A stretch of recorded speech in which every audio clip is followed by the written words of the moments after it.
He's my man. It's my life. He doesn't exist. You don't know that. Let it hit you, Kaye. He does not exist. As long as he's in my mind, he exists. Go to hell. Exactly. Imagine spending years building a life, raising a family, surviving heartbreak, only to lose thousands of dollars because somebody on the internet told you exactly what you wanted to hear. And the scary part? This doesn't just happen to gullible people. Loneliness will make almost anybody vulnerable if the right person catches you at the wrong time. So today we're reacting to a story about a grandma who got scammed by an online lover. And honestly, some of the details are painful to watch. Okay, now we can talk about him in a minute, but let me talk about you first. You might not want to. Well, yeah, I do. Oh, yeah. I want to know a little about you. So, you've been married twice before. Yes. Right? And you're married to your first husband for how long? 12 years. 12 years. And that didn't go so well. No. So you eventually get a divorce, right? I ended up in the hospital. I tried to take my life. And that's when my minister got a hold of this good psychiatrist, and he brought me out of it, and I decided, not worth it. But that changes who you are. It definitely changes who you are. Changes how you feel about yourself. It did at that time, yes. Yeah. So you did meet another man. In fact, you met him at the hospital? I did. And I won't say I fell in love with him. I didn't. I loved him because he was a good man, but I never fell in love with him. But you did get married. We got married. Blended 2 families, 6 children. And you two were married how long? Like 2 days, being 42 years when he died. Okay, and he passed away after 42 years of marriage. Wow. It was a shock. Yeah. Okay, and so how long after he passed before you decided, well, I'm going to put my hat back in the ring and try online dating? It was probably 3 years. 3 years? And why? Why did you decide? Well, I had met a man where Kathy worked. I really liked him. In fact, I loved the guy. I mean, not as a lover or whatever, but he's just a nice guy. We had hit it off really well. And I think that turned it around because I seen that there could be a man in my life. And like I've told Aaron many times, I've never been in love. I've never fell in love. I love somebody, but I never fell in love. And when I fell for her, I did. Yeah, so you'd never really been in love. And so here you are, you've been through one marriage for 12 years, another for 42. Never been in love, and so you thought, maybe it's my time. That's what I thought. And so you go online. And how long had you been on before you meet Aaron? Probably a month. A month. And how long had you been talking to him, connecting with him before you felt something you hadn't felt before?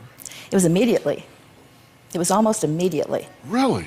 It really was. After all 12 years, 42 years, all of this time, and then almost immediately, this person triggers something in you. He did. What was it about him? I think he was a gentleman. He was, he treated me like a lady. To this day, I've never heard that man say a cuss word.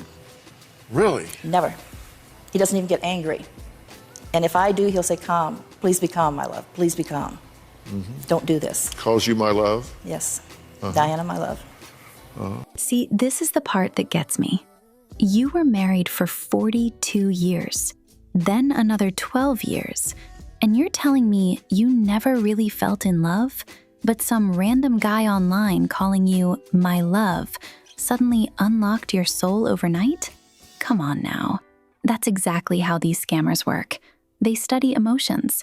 They say all the sweet stuff fast, make you feel special fast, and next thing you know, you're emotionally attached to somebody you've never even met in real life. And I'm sorry, but the second I hear my love every 2 sentences while asking for money, my scam alarm is already screaming. Sounds like one of those classic romance scam scripts. You saw a picture of him? Yes. Handsome? Not strikingly. He's just, he's good looking. He's neat, classy looking guy. Slender, brown hair? Slender, brown hair, wears glasses. Brown eyes? 6 foot tall, brown eyes. Yeah. And, but it was his personality. It was his, Yeah, his the way he personality. spoke to you. And we had things in common. We both love to read. He likes to play golf. I do. And he's a skier, which fascinates me. And Skier, golfer, active. And so you two started talking, and you would talk on the phone for a long period of time, Yeah. right? Hours, sometimes Right, we would talk. a day. For months, right? I mean, you talked a lot. no, we didn't. We talked for about 3 months. We talked on the phone. And then when he was overseas for so long, he started texting and emailing. Okay. Where was he when you first started talking? He was in Missouri, And you were where? in Illinois. Yeah. I got a globe. I've got one right here. Missouri and Illinois aren't very far apart. No. I mean, why not go see him? Or We him come were. see you? When we first got in contact with the other, I left. I went on a trip, and when I was on a trip, he said, "When you get back and I get back, we're going to meet. Do you want to meet halfway? You want me to come there, or do you want to come here?" He said, "Well, we'll decide when you get back." And during that time, that's when I learned he had to leave the country. Yeah. We had made plans to meet.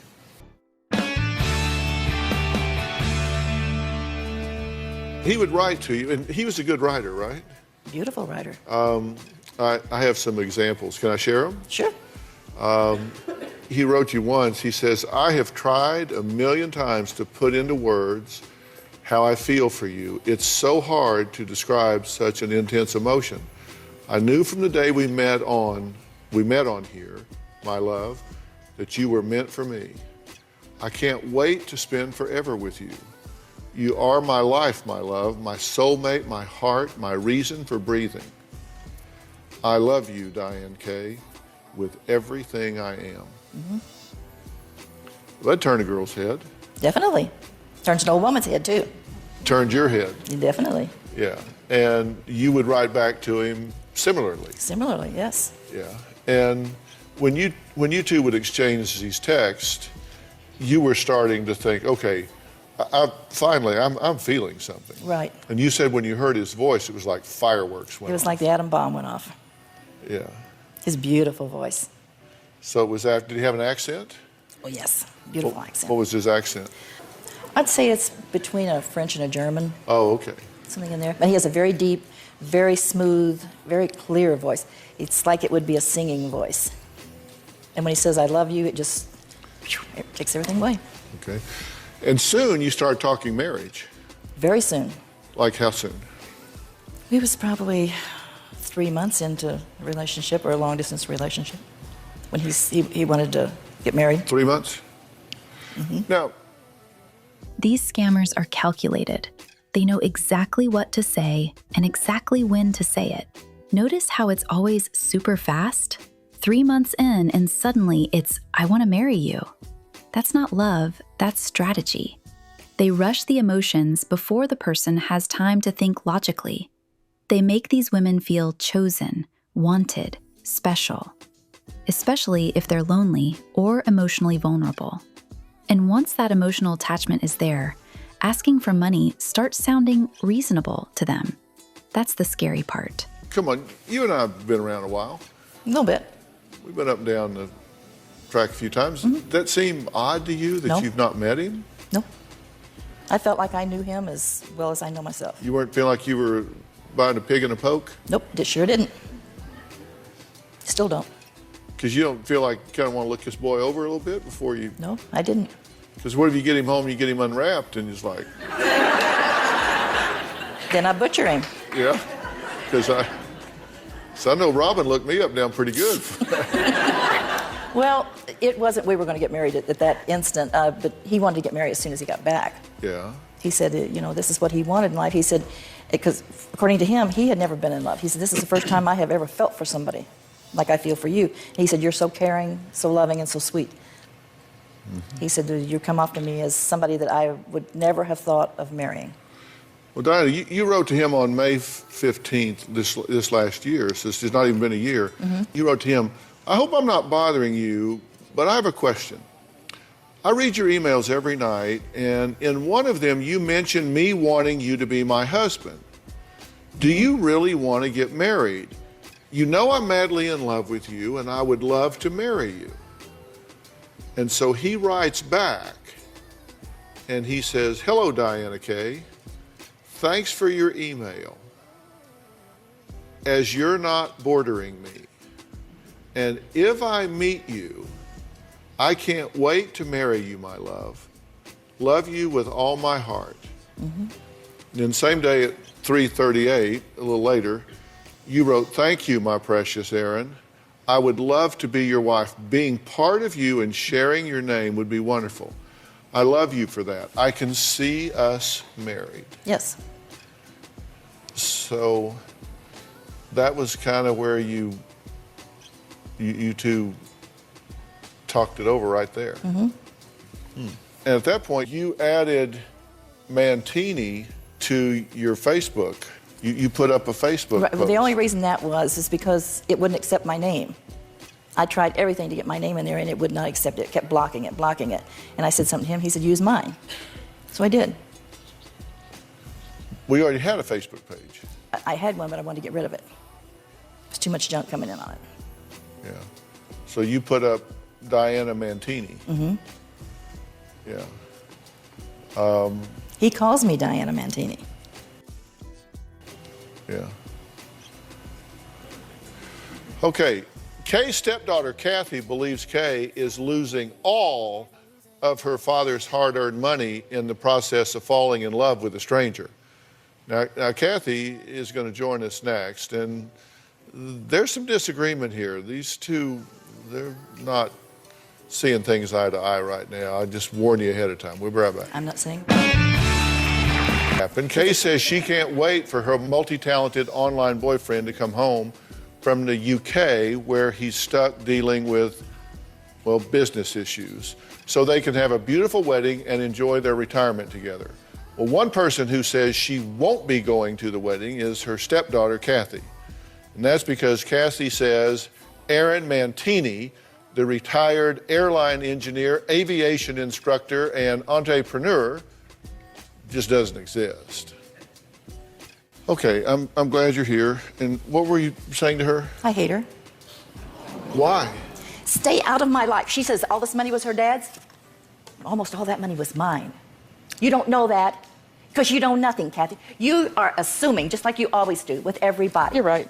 You're right. No, I do know I'm right. My father worked hard. I Kaye. worked hard.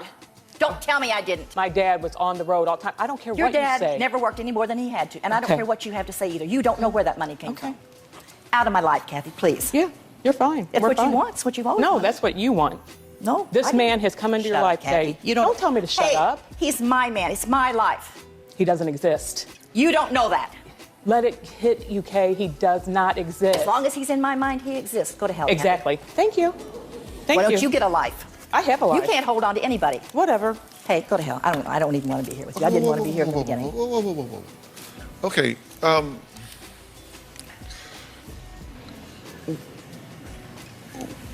your concern is what? She has nothing left. She's living with an elderly friend in Florida. She lost her home. She has no money, and she called me 2 weeks ago and told me that she had sent him over $200,000.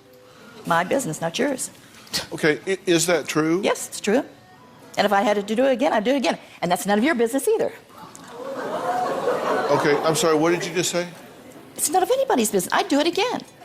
See, now it's getting sad because imagine choosing a fantasy over your actual family. Your stepdaughter is trying to protect you, and you're screaming at her over a man you've never even seen in real life. That's how deep these scams get emotionally. And honestly, part of me thinks Grandma probably knows something is off, but she's already too invested. She sent money, defended him, fought with family over him. So admitting it's fake now would be embarrassing. It's easier to stay delusional than face the fact that you got played. And Kaye, agree on one thing. Kaye has sent money to the man she loves, Erin Mantini. Here are all of her receipts. Not all of them. You've kept pretty good records. This is a lot of your receipts. Right. It's each one of these represents. You say this isn't all of them, but there's a lot of them. Each one of these represents a time where you've gone somewhere and either sent a wire or a transfer or something where you've sent money to this Aaron Mantini, but exactly how much? Take a look. Approximately a month after Aaron and I met, he asked me if I could send him $500. His visa had expired, and he couldn't get any of his funds from the United States, and he hadn't taken enough money with him, which I understood. After the first time Aaron asked me for money, he asked me for more money, and I don't remember. It was a lot of money sent in those several months. I mean, it was $20,000, $10,000, $9,000, whatever. Well, at that point, I had almost $60,000 in my checking account, so it meant nothing. In July of 2014, Aaron was in Nigeria, and he needed money. Aaron asked for my credit card information. He wanted to order some things so he could sell them to make money because he wanted to come home. I sent several boxes to Kenya and to Nigeria. In July, I sent Aaron probably $45,000, then $21,000. At that time, I was starting to get behind on my house payment. In the end, I had to sell it. The only thing I got out of it was $12,000, which I sent to Aaron.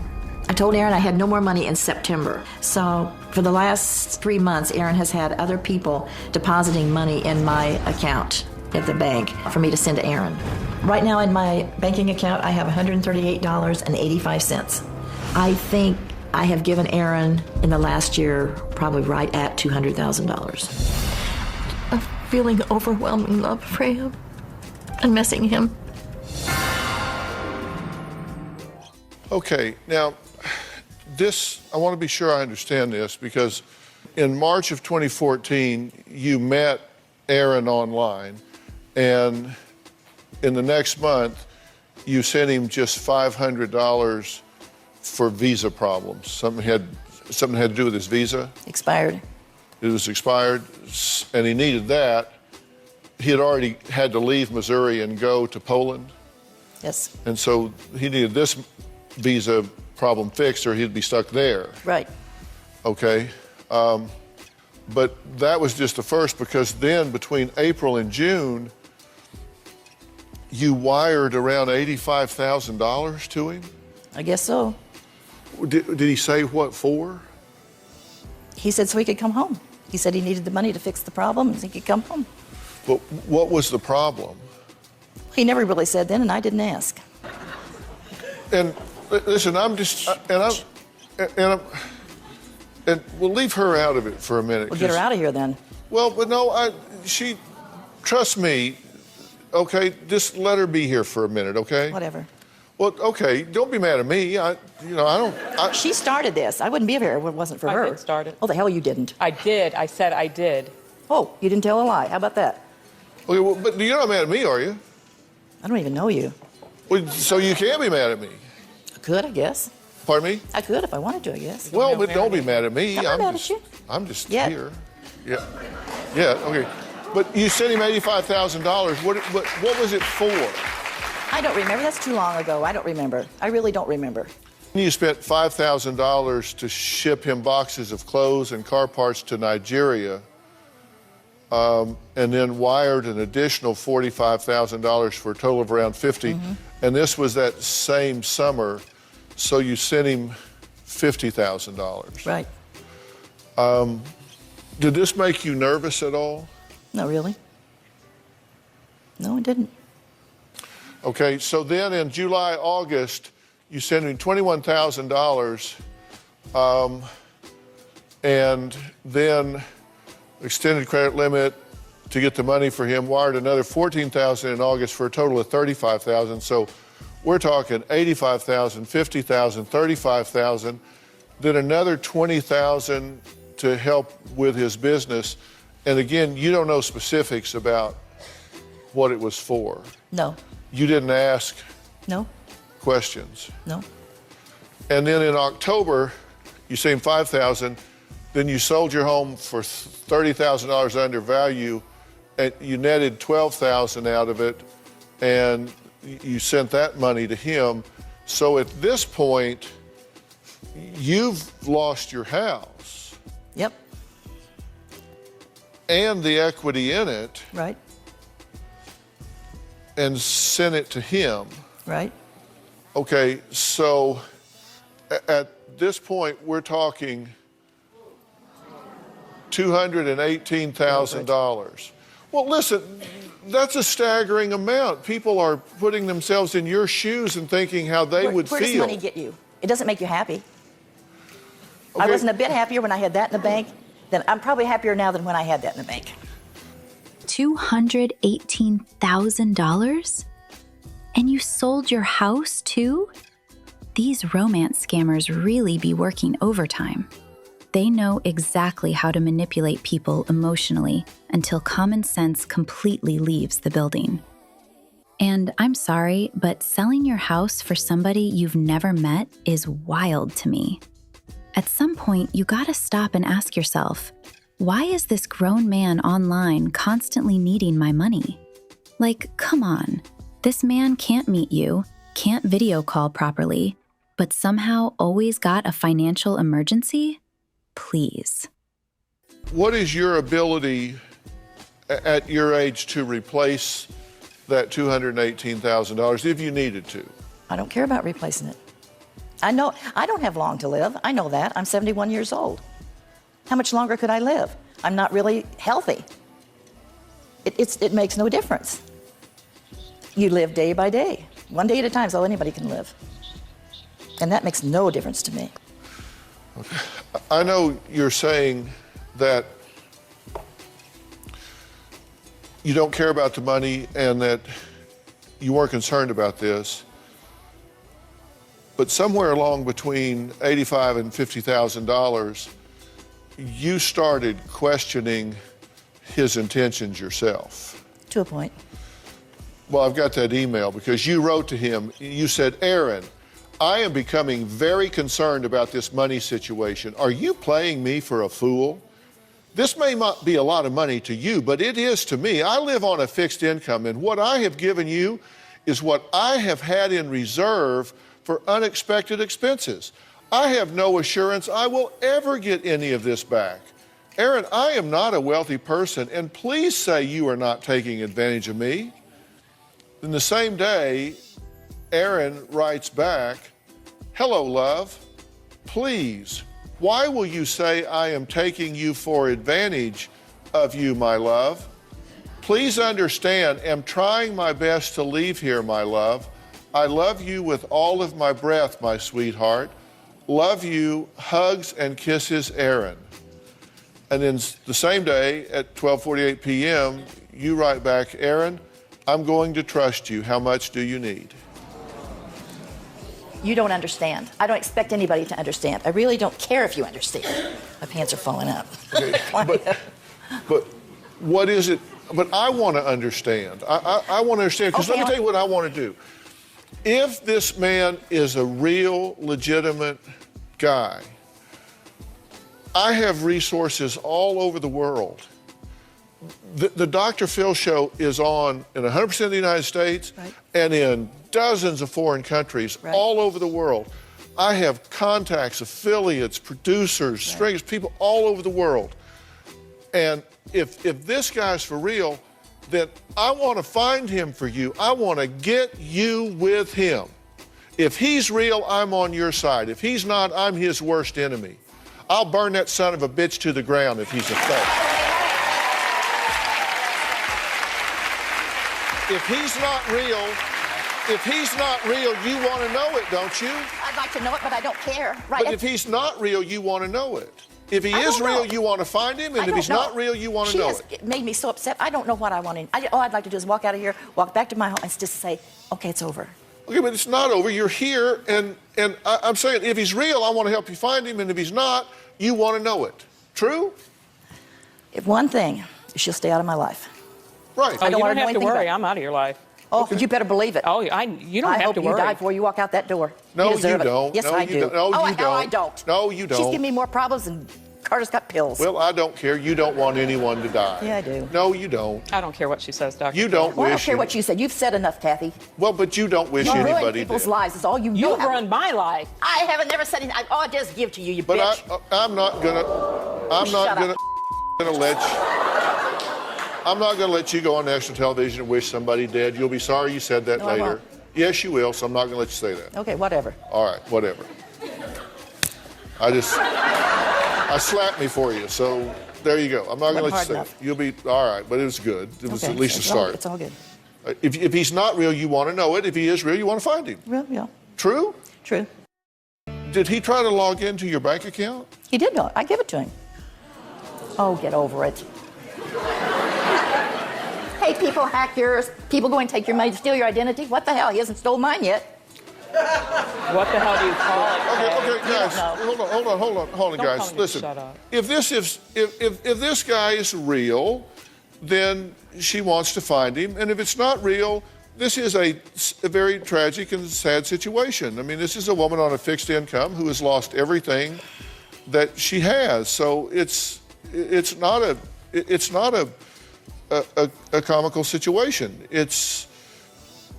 But you gave him your bank account information. Sure did. And because you asked him on January 19th of this year, just this year, you said, "My love, did you try to go on my account? Someone tried to get on 3 times at 5:38 p.m. today. He said yes. Thanks, love." And then he replied, "Hello, love, thanks for your email. And yes, I tried logging into your account, but I couldn't log in.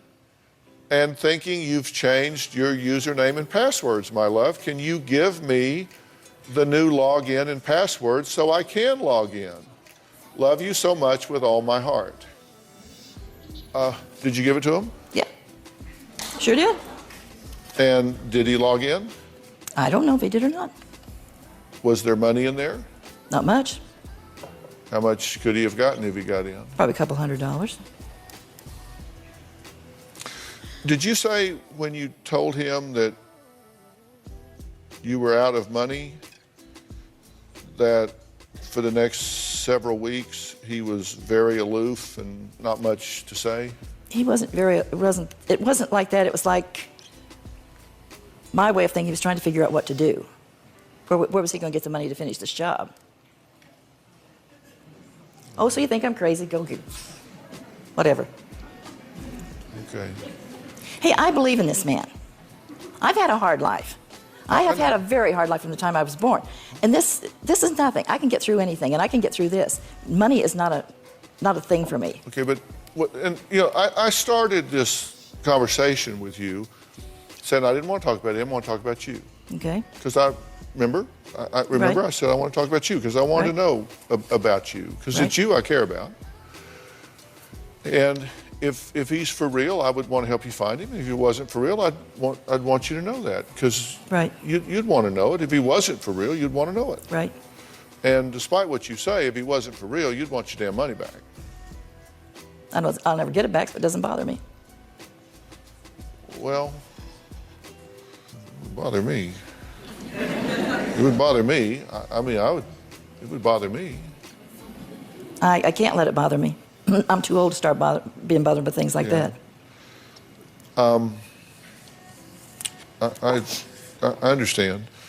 But at this point, if he's not real, then what you said to him, are you playing me for a fool? Are you taking advantage of me? Come clean. You told him you wanted to know. You'd want to know that now because you're planning a wedding right now, right? No. Well, you're picking dresses I did that a long time ago. But you were up in your dressing room today talking about it. I was talking, it's something I did a long time ago. I was just showing the girls that's what it was. I'm not planning a wedding. I don't plan anything today, and that's it. Tomorrow, I don't know if it's going to be here or not. Mm-hmm. I honestly think deep down, Grandma knows this whole thing is fake. I think there's a part of her that realizes she got played, but after sending that much money, selling her house, fighting with family, admitting the truth would hurt way more than continuing the fantasy. Denial can have people holding on to something that's clearly falling apart right in front of them. But yeah, man, let me know what y'all think because this whole situation is crazy. Don't forget to like, comment, and subscribe to the channel, and I'll catch y'all on the next one.